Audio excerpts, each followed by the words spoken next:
Thank you, everybody, Your Excellency, dear guest. Thank you so much for making the time to come to MBZUAI. This is a co-host event. MBZUAI is hosting with Mubadala.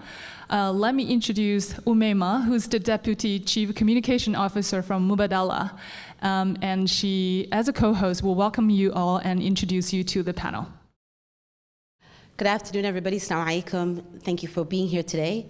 It's a great joy for us to have gathered everybody here. As Spring just mentioned, my name is Umeima Abubakar. I am the Deputy Chief Communication at Mubadala. Earlier this year, I also had the privilege of being announced as the chair of PAGE. For those of you who don't know PAGE very well, PAGE is an association for Chief Communications Officer. We like to focus on helping build capabilities for chief communication officers and also work on the industry itself. Why is that particularly important? For a number of reasons. Being a global institution, but also being an institution that's growing in this region here, we like to create platforms like this one today that help with thought leadership, that help with networking, that help with really pushing the industry forward, a safe space for people to come together, try ideas, learn from each other, and also grow as an industry as well. So with that, talking a little bit about why we're here, we have a great opportunity being here, so thank you for hosting us in the Mohammed bin Zayed University of Artificial Intelligence. As we thought about today, I used today as an opportunity to really think about what does AI mean? AI in terms of our industry in particular, I think means a little bit differently, and the panel will unpack this a little bit more. It's a little bit different for us as an industry. It's a little bit interesting in terms of the fact that we've been dealing with AI for decades, but it's still transforming in terms of how we are approaching it and what does it mean. Some of the conversations I've had with Spring in terms of like, but what exactly are we talking about today? Why are we having this conversation today? So nothing new to you. You all know this. AI has become one of the most transformative technologies or tools from the communications industry and in terms of our business as well. And how are we prepared in order to enable the future, in order to take us forward? We're standing, as I heard earlier today, at the threshold of a new era. You all know this, AI is a changing technology, and the UAE government has recognized it as a central pillar in its long-term strategy. So, as communications professionals, this is not our first rodeo. We've been here before. We talked about this earlier in terms of we've had Google Maps, we've had Google, we've had Siri, we've had Alexa. But what does that mean to us in terms of are we taking that technology and transforming with it and creating the disruption that we need to do today? Many of you in this room will remember what we consider as standard practice today probably wasn't the case 5, 10, 20 years ago. And therefore, as I think about today, I was reminded about what is AI. AI at its core is a communication tool. It is a powerful means to connect, and that I think is at the forefront of why are we all interested in AI. We all have a unique position and a role to be thinking about as we can advise our leaders, as we communicate with our teams, as we manage with our clients, to help them understand how we use this powerful tool, but more importantly, how do we cut through all that noise? How do we become effective in our roles? So, stating the obvious, as AI generates, how do we leverage it in a way that's effective, but more importantly, considering the risks that come with it in terms of misinformation as well? The panel will unpack a lot of this. Just to sum up and to wrap up, we are all coexisting or existing in a geopolitical environment.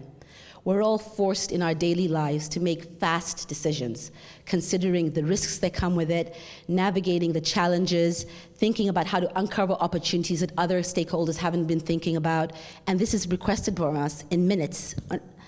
So as we think about how do we consider this environment, how can we better embrace the technology that's coming and the transformation that we're all dealing with? That is the goal of today. The goal is to leverage AI. It's to create a more prosperous and interconnected world.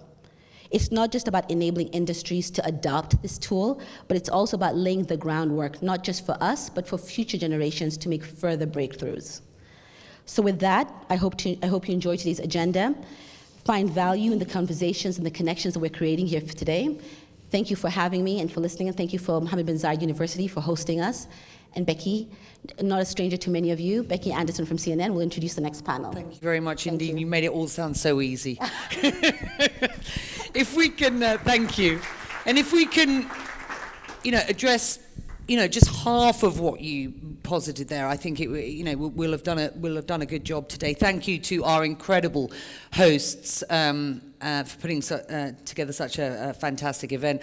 It's great to be with you all here today, and I think we all have a focus on one thing, which is the future, a passion for the future, and questions about what's coming. How this transformative technology is going to affect my life, my kids' life, the jobs that we do, the decisions that we make, and the society as a whole. One word, of course, theme that's central to all of that is artificial intelligence these days. How many of you already use AI in your daily lives? ChatGPT. How many people do more than use ChatGPT? Just quickly, how? How do you use AI? Got it? Or the equivalent, ChatGPT, yes?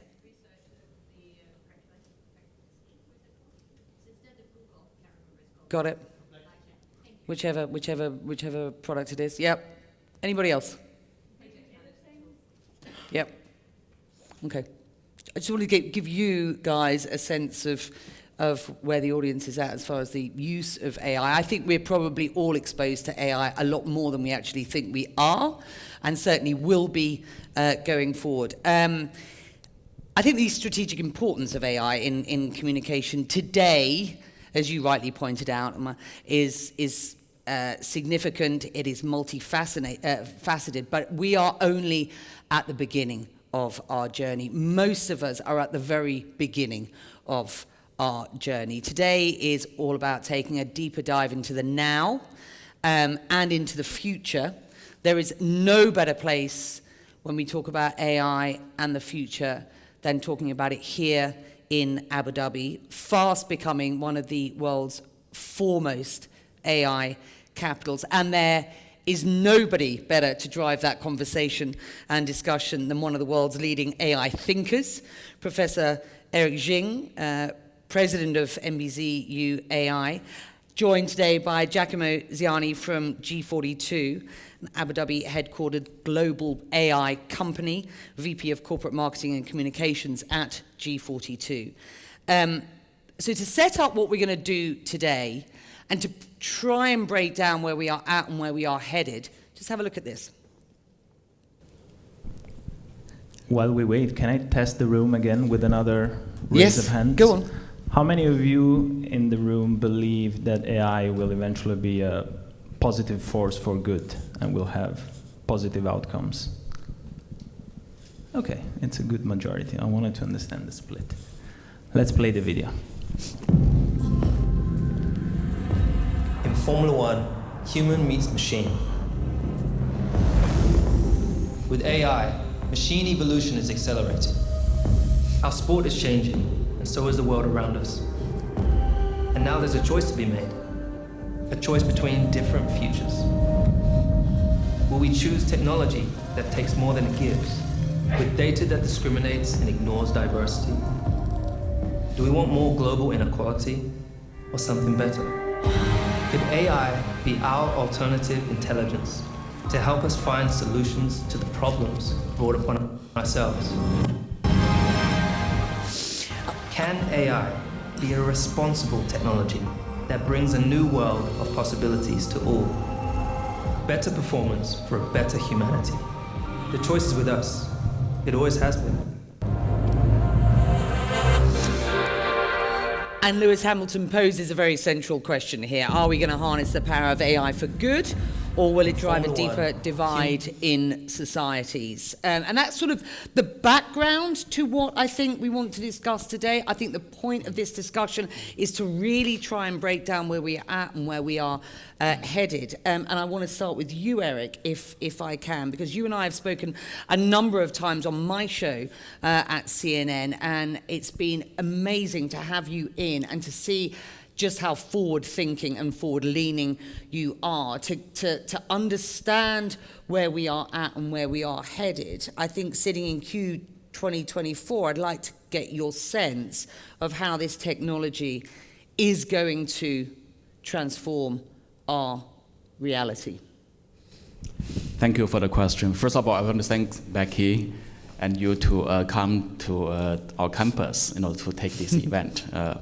It's a big recognition of our role in the community. Also, I want to take the stage to share my excitement about a historic moment of AI as of today. So I just heard a few minutes ago that my colleague, Professor Jeff Hinton of University of Toronto, was awarded the Nobel Prize of Physics of this year.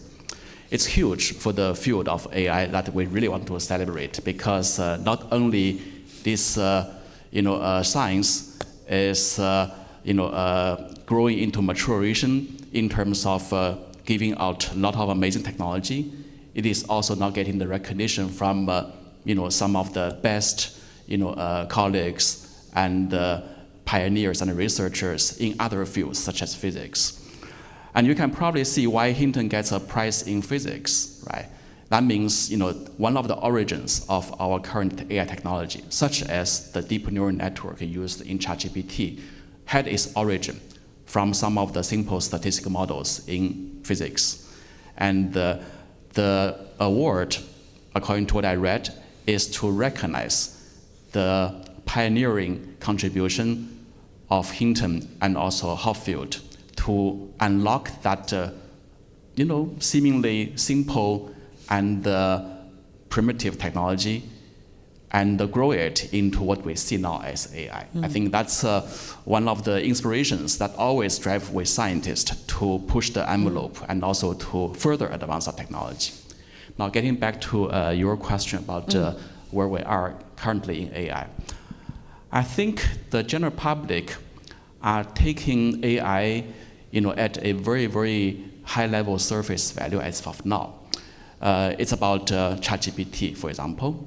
It's about becoming a human companion or a work assistant to produce contents. But I do want to remind you that AI is more than that. For example, we mentioned about Google Map. Google Map is one of the first AI product people didn't realize. You took for granted that you are given a path to drive, and also your maps can keep uploading the next map based on your driving. Imagine that a few 100 million people doing that on their devices itself is creating already a traffic problem on the internet. And that's actually solved by AI. And also planning your best route was also done by AI. Right? AI is more than ChatGPT. That's something I want to begin with, because otherwise we are going to build a lot of misconceptions about where the future of AI is going. I would say, of course, ChatGPT and the large language model is an amazing disruption in AI. We cannot underscore that. But the major disruption and excitement from the technology is actually more than just giving you a chatbot or a conversation system. I can say a few words about the bigger implications of this technology so that we can hopefully have a more interesting, exciting view about the future. In the past, when we computer scientists or statisticians working on a problem, we typically begin by asking, what is your problem? What is your data? And then we start to build a model for that. It's a one model and one problem and one data set approach. Okay, it's a one-off solution. I want to remind you that LLM and ChatGPT were never built for a specific application. It was built to simulate human lingual activity, not even lingual intelligence. Intelligence is a user experience that when you interface that, you will feel this system is intelligent. But that's not what the system is meant for. The system is meant for simulating language activities. You speak, and I mimic what you could have spoken and what I should have spoken, and so forth. And the system is using very, very fundamental and even simple mathematical mechanisms invented 30 or 40 years ago by Hinton, make it bigger, make it more adaptive to linguistic data, and then build a system which can reproduce all possible lingual content given any context. That's basically what the LLM is. Now you can probably see, why this system become powerful is because they are not aiming at a very specific problem. They are general purpose. They are meant to digest all human languages ever produced in civilization, not with a specific kind of task in hand to solve. And then when you need to solve a task, you do a little bit more in fine-tuning it, in specializing it. And this new approach is actually more important than the ChatGPT itself because it opens up a new paradigm of approaching many of the other problems that we're going to hit. So this research philosophy and the paradigm is what makes ChatGPT very, very special and important for scientists, even though the public may not recognize that. Now, it also points you where the AI is going down the road. In fact, ChatGPT and LLM marks the beginning of a large-scale foundation model approach to AI and to also societal problems in general, because it's easy probably for you to recognize that we oftentimes, even as a human being, do not do reasoning and planning in language. Anything that is beyond language is actually not supposed to be covered even by LLM. But you now have a tool which gives you the inspiration about what's going next. Imagine that you want to build a robot, which need to have something called the embodied experience of understanding the environment, understanding temperature, touch, feeling, and all that, so that they can become a qualified housemaid. You cannot ask ChatGPT to do a housemaid for you because they cannot walk. And even if they were programmed to give you instructions on how to walk, they cannot walk properly because people don't learn walk and swim and all that thing from book. You have to basically walk yourself. So that basically leads to the next wave of new models which will implement another form of reasoning beyond the lingual reasoning called the embodied reasoning. You can go on and ask, maybe I should have multiple such robots interacting together so that they can form a team. And that's called social reasoning because you need to understand each other and then build consensus and negotiate and so forth. So all this actually will give you, a very, very long pathway already going beyond current ChatGPTs and language models. So as far as the LLMs and ChatGPT are concerned, these were breakthrough opportunities for the kind of masses, and these were big moments, big moments for us to consider where the potential for AI is today and where we're going forward. Give me some other examples before we move on to how we might better use AI in communication and how we communicate what is going on with AI. Give me some other breakthrough moments now and what you see going forward, which will really provide, good examples of the potential and the limitations of AI going forward. Absolutely, yeah. I can sum up what I just said with one word. The ChatGPT is what can be equivalent to an iPhone moment, where you suddenly have a new general purpose platform that you can add many apps on top of it. And what those apps are actually would not come from me or scientists. It comes from the users. They define the needs, and then engineers and scientists will actually take that to build new applications. But I would say you will see newer and newer versions of iPhones, maybe down the road even a new gadget.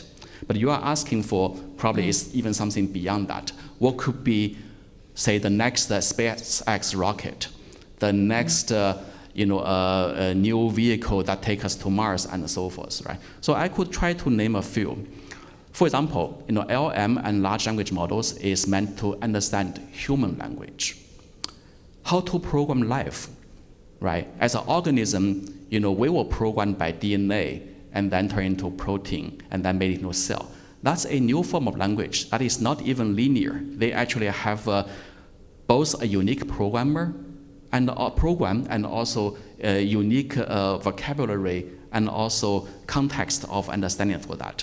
I imagine that it is beyond the human intelligence as we have now, to decode that kind of language, at least at the speed that we would want, because we want to conquer diseases. We want to live healthier. We want to address public health problem. I think AI provides a brilliant tool to fast track about our understanding of the language of life. Imagine training a next generation model using biological information of all kinds, sequence, structure, cellular, tissue, and clinical, to form a model that is general purpose to simulate all activities inside a living organism and make predictions about anomalies, and also even allow people to program the expression of the genes and also the productivity of essential enzymes and antibodies. I think that would be a breakthrough in the space of AI for science.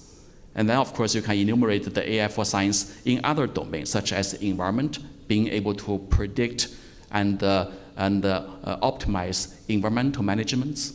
In the space of energy, or in the space of chemical and physical discovery, that's another big area. Taking AI as a next generation tools to enable new questions to be asked. I'm not talking about only making the things done faster. It's about having this new tool at your hand. Think about what's the next problem you ask to really expand our imagination and identify new needs. And I think you've just identified something which is really important here.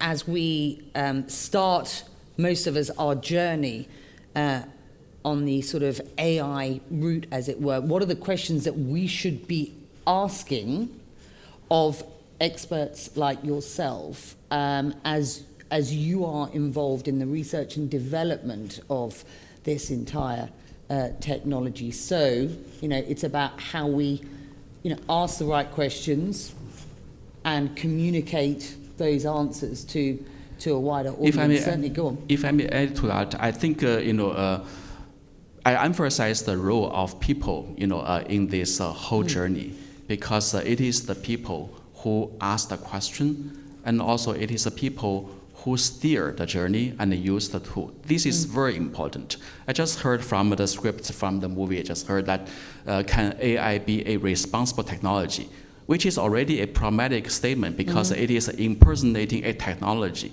and leaving the people out.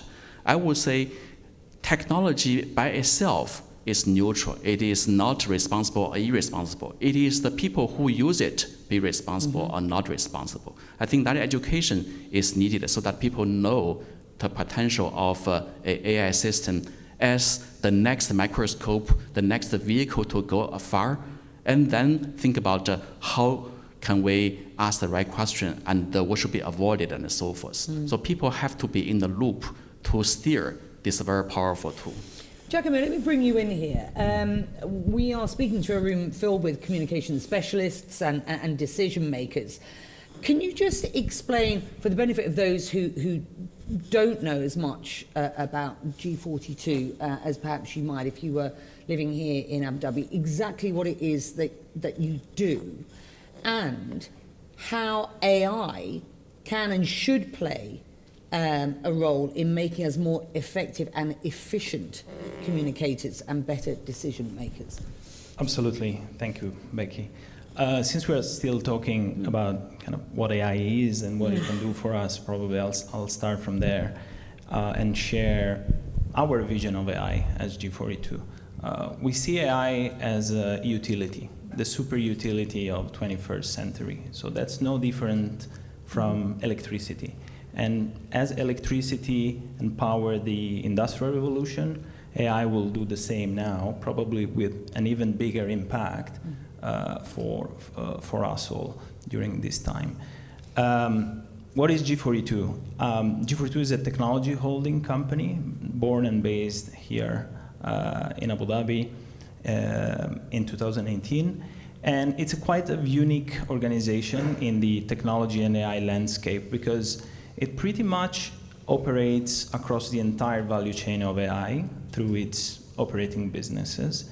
And what I mean when I say that is that we do everything from building data centers to offering cloud computing solutions, compute solutions. We have our own supercomputer, Condor Galaxy, that is used for training of AI models, and it's one of the largest in the world. to cybersecurity solutions, AI models development, and then we call these kind of the enablement layers. So you have the physical layer represented by data centers, and then the enablement layers represented by what I just mentioned. With this in place, we're able to deliver solutions across a wide range of industries, from healthcare to financial services, energy, oil and gas, sports, geospatial intelligence, and so on and so forth. And the list continues. And the reason why it does is because of what I said earlier. AI is a utility. Mm-hmm. And eventually it's so pervasive that it will power pretty much everything that we have around us, from devices to buildings to infrastructure, pretty much the same way electricity does so. Where we do have kind of gaps in this stack or in this framework of G42, we have partnerships with organizations like MBZUAI for AI research, with END for connectivity, with NVIDIA for training, and so on and so forth. So it's quite of a holistic and all-encompassing ecosystem. So Professor Eric talked about the fact it's not AI in and of itself that people who are worried about AI should be worried about AI. It is the use of that utility. You know, for the benefit, again, of those who are communicators, those who are helping put policy in place, supporting decision makers here, how do we balance the need between speed, us being more effective, us being more efficient when we use AI tools today, and ensuring that we are ethical and trustworthy? How do you answer that question? So I think there was quite of a powerful statement in the movie, the closing one, saying the choice is with us, and it has always been, right? And it reflects what you've just said. When it comes to AI, look, we need to be mindful that we're living a complete paradigm shift in the way we interact with the technology, we interact with other people around us, and this requires a whole new set of skills and a whole new way of thinking as well, and the way we process information as well as the way we use the technology. There's a process I like to call the 4 Ps that kind of outlines, I think, the way AI should be approached, and is first P is for prep. Okay, so you need to know what you're going to ask AI, as going back to Professor Eric's point about asking the right questions. The second point is prompt. You need to know how to create a prompt. Okay, prompt engineering in itself is becoming a profession, right?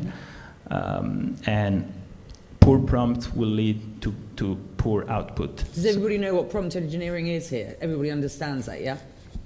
Sure. The third P is, oh my God, I'm missing the third P. I remember the fourth P, which is proofread, essentially right. review the answer, right? Review the answer you get out of the prompt. And the 4P is proficiency. So you need to put your expertise to discern whatever result you got out of the AI and eventually utilize it in your field. I think this is very much true for us as a communication professionals, where we don't want to just take whatever AI gives us and copy paste it into a document. There are still issues with bias, issues with hallucinations in the answers we get from LLMs in this case, and perhaps we can discuss a little bit more about that also, and why it happens with Professor Eric. And let's talk about that, because I think there's much talk about whether the strategic use of AI should include frameworks for ethical communication, data privacy, transparency, bias, and algorithms. So you just want to address that. Why is it, first of all, that we are seeing that bias, those hallucinations at times, the bias? And how do we ensure that we feel comfortable in the environment that we currently are in and going forward, about who owns the access to that, who's devising these things? Yeah, I think this is a very difficult answer. I don't even know there is a single, a difficult question which I don't even know there's a single answer to that. From a research standpoint, biases and misinformation, trustworthiness, and so forth is in a sense, subjective question. The answer exists depend on where you use it, who use it, and also when you use it. It's like you are asked to build a technical solution toward a moving target. If that's the case, I would say the solution exists only when you assume that such a moving environment is part of the problem and also needs to be co-evolved. And in that sense, the environment itself is also a solution. Look at how nature solves the problem of co-evolution between people, animal, and all kinds of life and the virus and so forth. There's a natural balance that people get exposed sometimes to risks, and then they develop their immune system to counter that.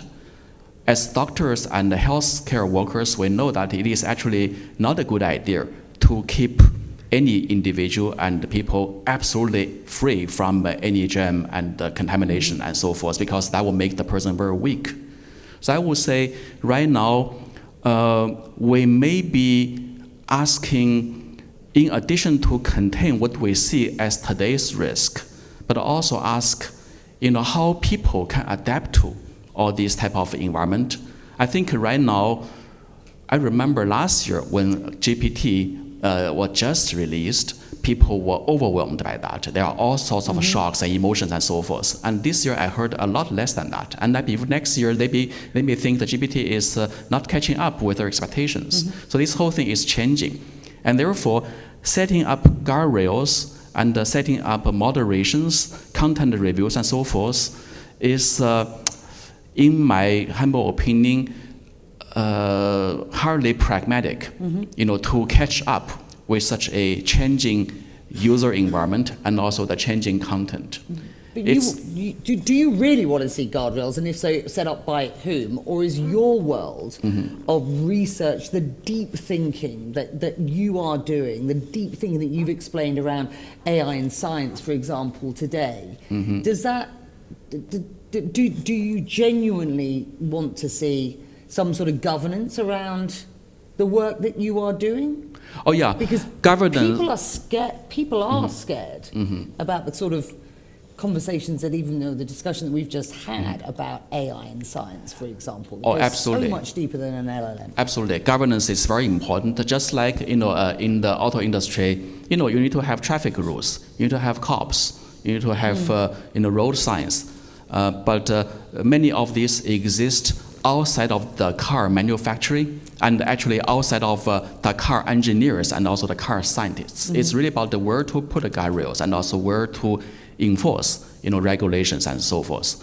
I think right now such a discussion hasn't happened yet. People are taking AI very generically and say, let's regulate the AI. In fact, the people who got maybe impacted the most are actually the people who are doing research in AI. I think that's where we need to ask whether it is appropriate. The best, maybe a practice that I can see is that to let AI play out and see where this distribution of the risk really landed. Whether it is at the algorithm itself, or at the user interface, or at the user, or downstream, right? And then accordingly, understand where to set the checkpoints. In my opinion, many of the risks, especially misinformation, deep fake, and so forth, maybe a good percentage, even 90% of that, can already be properly filtered and handled by the user. And that remaining very, very, tricky and concealed content, 10% maybe still problematic, but next year that threshold will change again. Therefore, it is maybe, and also, by the way, depending on where you are, that threshold also can become different. So it's practically very difficult to use a one rule to do that. The work that you're doing here is deep and very forward-thinking. The work that's going on at G42 is having an impact on people here and around the world. The way that, for example, we use AI at CNN is a very prescient conversation that we are having as an organization at the moment. The journalism that we do at CNN and that you see published across platforms isn't impacted by AI at the moment. We had this discussion earlier on, and I think you slightly raised your eyebrows. I mean, when I'm saying we don't use deep fakes, we are not using ChatGPT, all the basic stuff that we started talking about, what we are doing is using AI to build better product. We are using AI to help deliver, distribute to the right people, personalize stuff, all the stuff that I guess in the world of PR and communications is all very familiar to us. I guess, Giacomo and Professor Eric, as we as an organization develop through our steering committees how AI will impact our business across WBD and CNN, so you will be having the same conversations about communicators, about how AI can affect their work.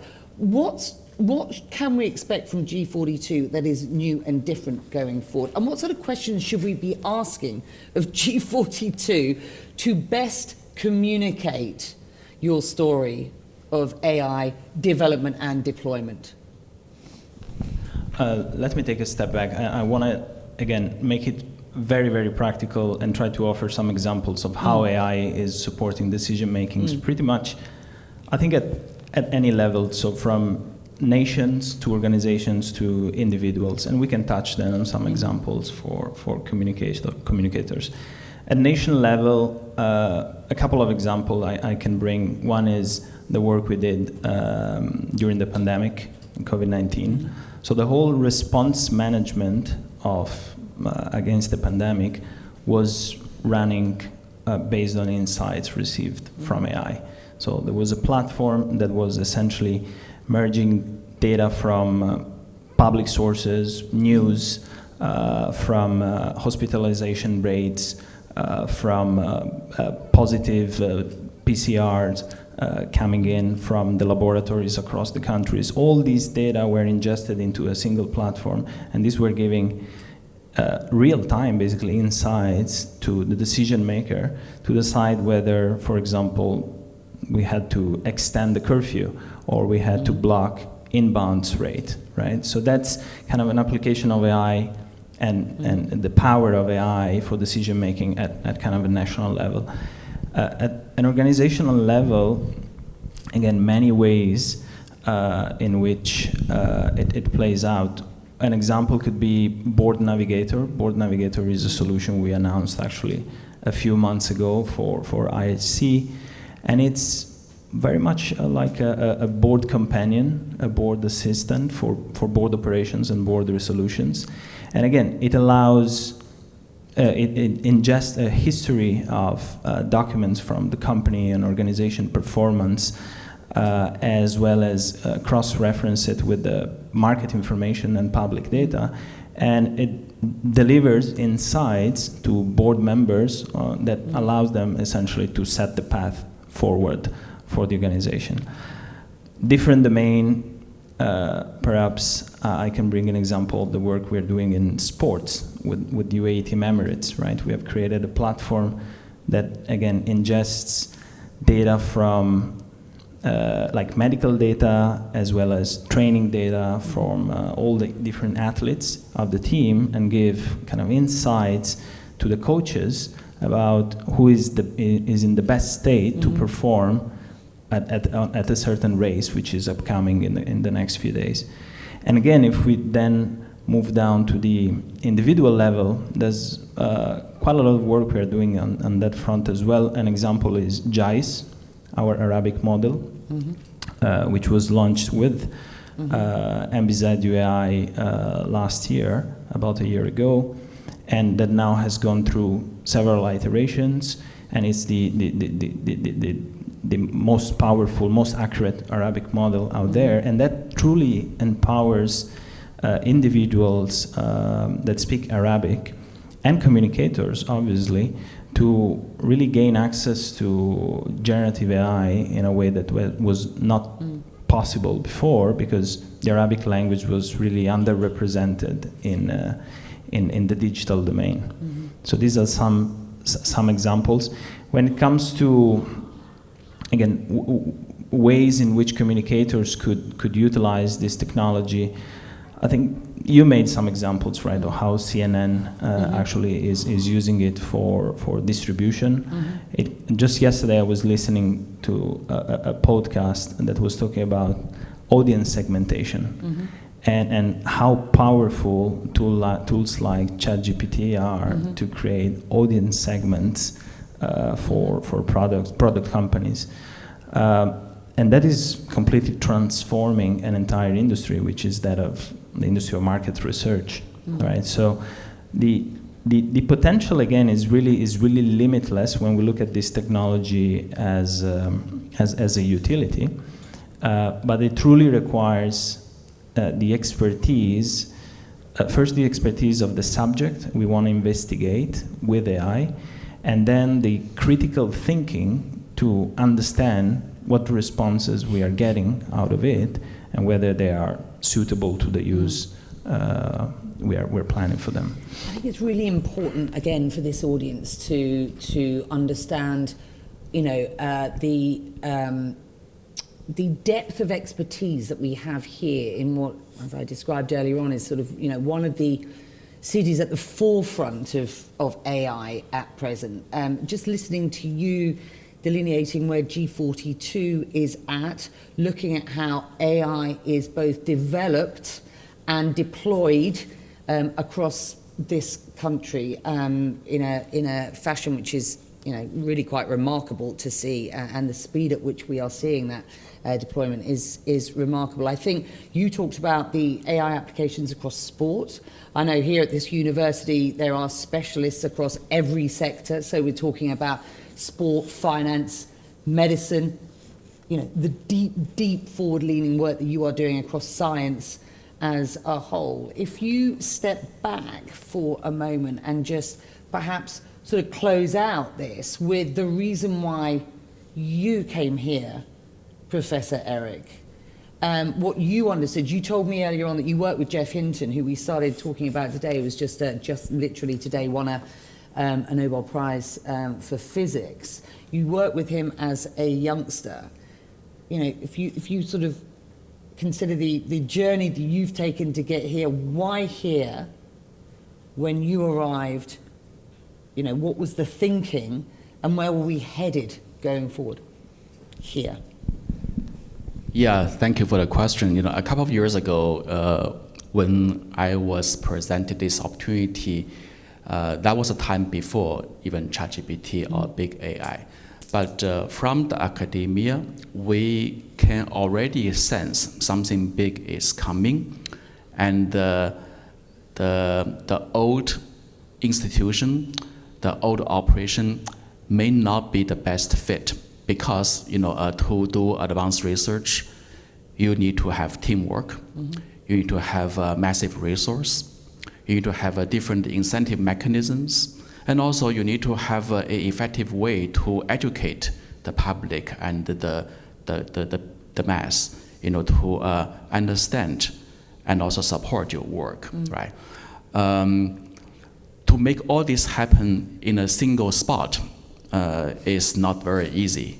And what the MBZUAI opportunity presented to me was a once-in-a-life opportunity to start the whole thing from clean slate.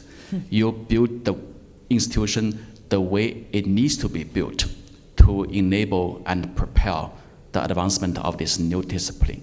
and also to redefine the landscape and also the supporting infrastructure and organization, to speed up the development. So I thought that was fascinating. And it's a big opportunity for me, both in terms of my personal career, but also I feel I can make a big impact, to a region, to a people that really appreciate that kind of disruption and also the advancement. So that's kind of the main reason. Now, I want to actually follow up your previous question to talk a bit more about how to manage and also be ahead of the game of AI safety and also trustworthy deployment. We talk about all technologies of containing the risk, but there is the other side of the game, which is to educate the general public. There hasn't been too much conversation yet, at a populational and societal level about how to revamp our curriculum and also our entire public education in the arrival of AI. What should be learned, what should be taught, and how to teach them, and also how to unlearn certain things. All this actually has to be part of the discussion. For example, when we put a vehicle on the road or other new technologies, it's not just about how safe the vehicle is. It's also about how general public understand this technology so that they don't kind of over extrapolate or fantasize some of the intangible risks out there so that they become freak out.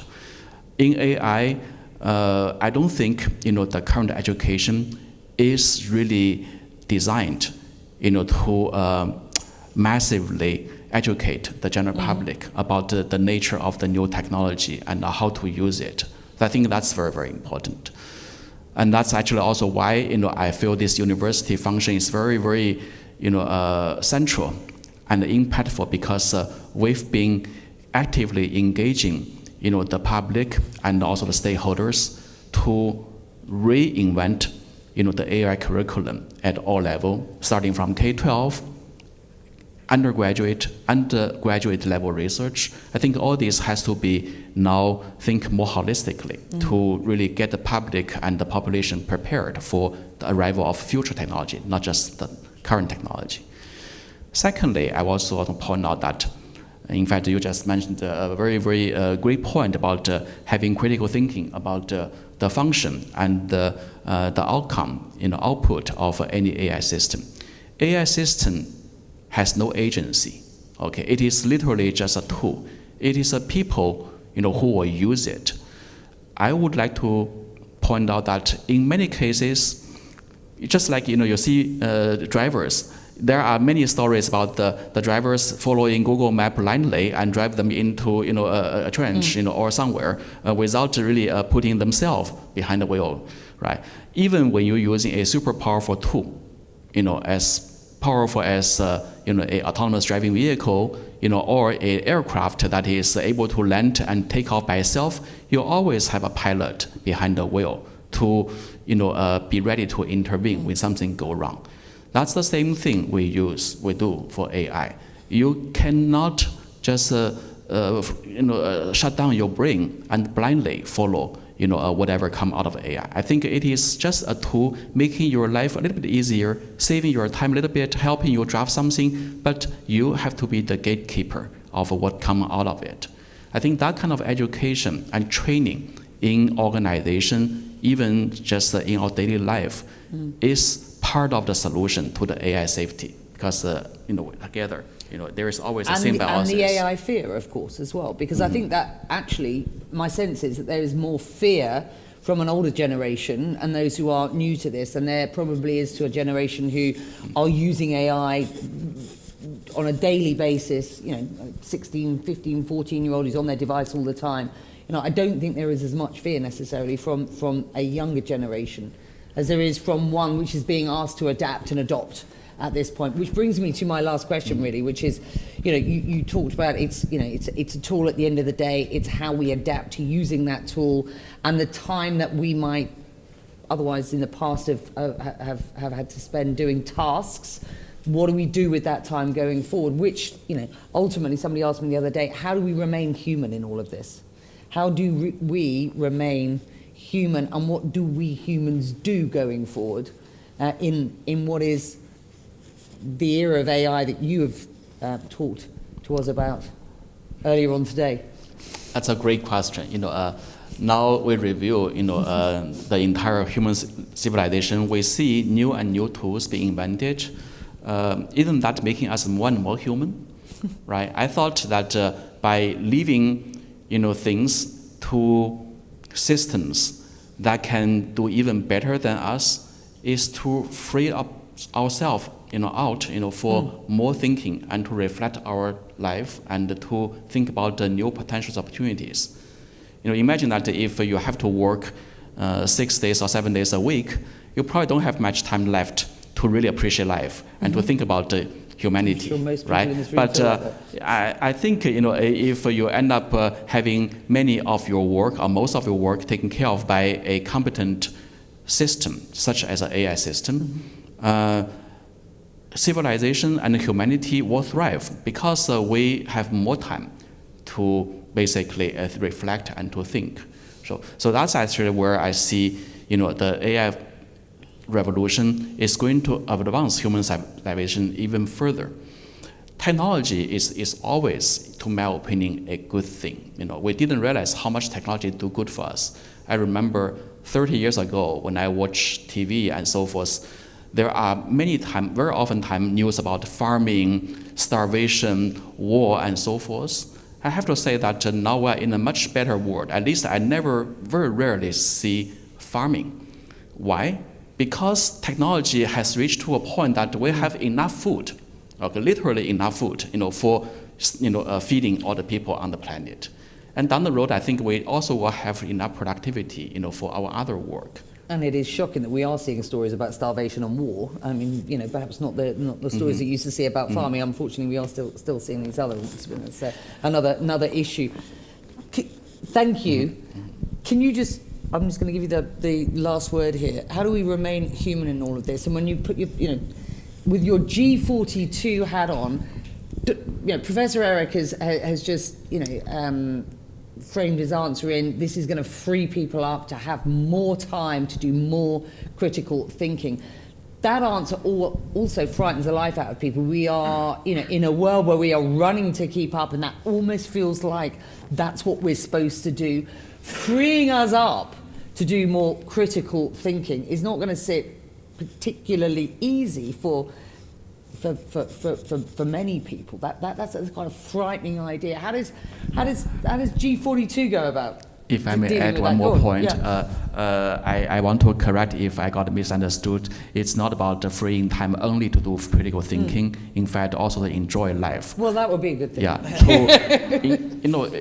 Look, if you do have time to sit down and enjoy a good glass of wine, to enjoy good cheese, it actually promotes the advancement of that industry. I think the demand comes from people who really have time to consume that demand. You do that, don't you? I Good think glass of wine every so often and some good blue cheese. I hope that we invent something that really can free people up to do all that kind of things, right? So hopefully. Thank you. But I agree with Professor Eric. I think we should really all embrace AI. There's this concept of the center chess, which was I think coined by Garry Kasparov after he was defeated by Deep Blue in 1997 in a game of chess, and he said, okay, we need to become center chess players, meaning human plus AI will be better than solo AI and will surely be better than only human. I think today we should all become human AI leaders, essentially. So embracing the technology, utilize it in our day-to-day at work to optimize time, optimize quality of output. The level of kind of the average quality is now at a much easier reach than it used to be before. Obviously, we don't want to be average. We all want to strive for excellence, and that requires, as we said earlier, expertise. But AI truly, it's a tool that allows us to do more, to do faster, And when we're able to do things faster, that leaves us time, as Professor said, to start to think about the priorities we have in life. Democratizing average, certainly not what we're talking about, but giving everybody an opportunity to get to a certain level and leaving, you know, then the space and time to become more specialists, better experts, is a good thing. If I can steal one more minute from you, Yes, and I please do. didn't have a chance to talk about the critical and distinctive function of a university to be in the AI game. In the current landscape of AI, you see OpenAI, G42, Google. It looks like the companies are really having an edge, in this global AI competition advancement. I think it's important to also keep in mind that Jeff Hinton is a professor in university. He has the freedom and also the drive, to do something longer term and fundamental to prepare this field of AI 30 years from his invention. And that's basically a core value of the university. University is the genesis of ideas, of disruption from its very, very foundation. Without that, you see the surface that is fast, fascinating, but sometimes, short term. I think a combination of having the intellectual core, within, institutions like a university, like MBZUAI, together, with ecosystems built by big corporates, great consumers, is a must for a full body and balanced community, to advance together. And have you been impressed by the development of the sort of ecosystem that is, or the cluster that is, AI specialization here in Abu Dhabi since you've arrived? Because you sit as, with a partner in G42 and an enormous, sort of growth Absolutely. area and opportunity here. Absolutely, yeah. That's actually, a good fortune, for the university that we came, at the right time, in the history, and also the right place, to be part of a growing and emerging ecosystem. I think that's also, critical, for us to cherish, to build the future together. The ambition for that ecosystem and the growth in sort of expertise here and the story of sort of development and deployment is one that certainly at CNN we feel very privileged to have here, because internally as an organisation we look to develop where AI is as part of our infrastructure. How CNN WBD as our sort of corporate owner develop. So we become a hub here for storytelling in an era of AI, and with the experts that we have here, able to sort of position ourselves as CNN's sort of global AI hub. So actually I very much appreciate both the work that you do and the opportunities that we get from G42 to better storytelling in an era of AI at CNN and beyond. So thank you. I hope this has been valuable. It's not easy breaking down where we are at and where we are headed, but certainly, I'm losing my microphone, but certainly I've learned a lot today. We can all be better communicators. I think it's important that the work that you do here is communicated in a way that we can all get our arms around, which is important, but to carry on with the brilliant work that you do. We're all very proud of what happens here. And thank you, Giacomo, for your support and interest today as well. Thank you, guys.